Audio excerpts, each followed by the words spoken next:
Namaste to all. Goswami Tulasidas has written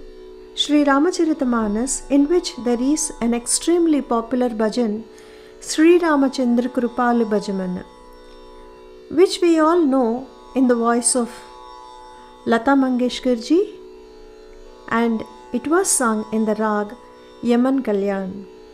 Today, I am trying my level best to present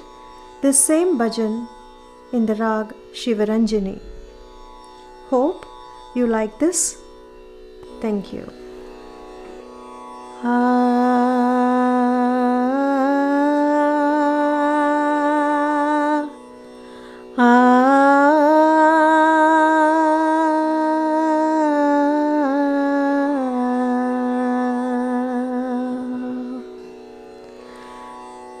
Ramchandra कृपालु भज मन हरण भव भय दारुणं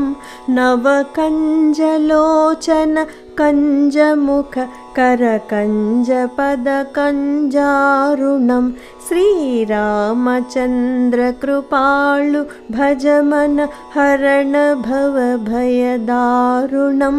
नव कंजलोचन कंज मुख कर कंज पद कंजारुणं कंदर्पगणित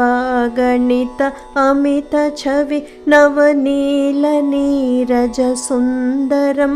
वटपीतमानहु तडित रुचि शुचि नौमि जनक सुतावरं कंदर्पगणित अमित छवि नवनील नीरज सुंदरं वटपीतमानहु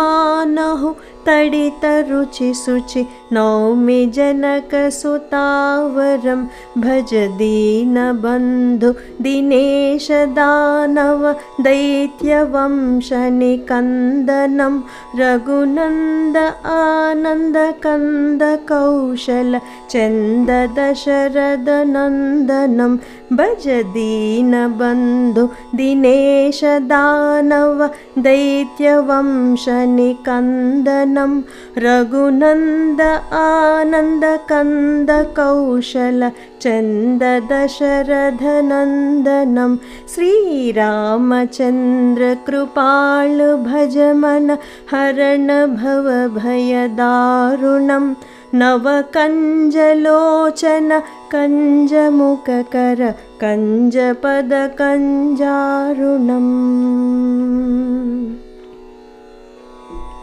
शिरमुकुट कुंडल तिलक चारु उदार अंग विभूषणं आजानुभुज शरचापधर संग्रामजित कर दूषणं शिरमुकुट कुंडल तिलक चारु उदार अंग विभूषणं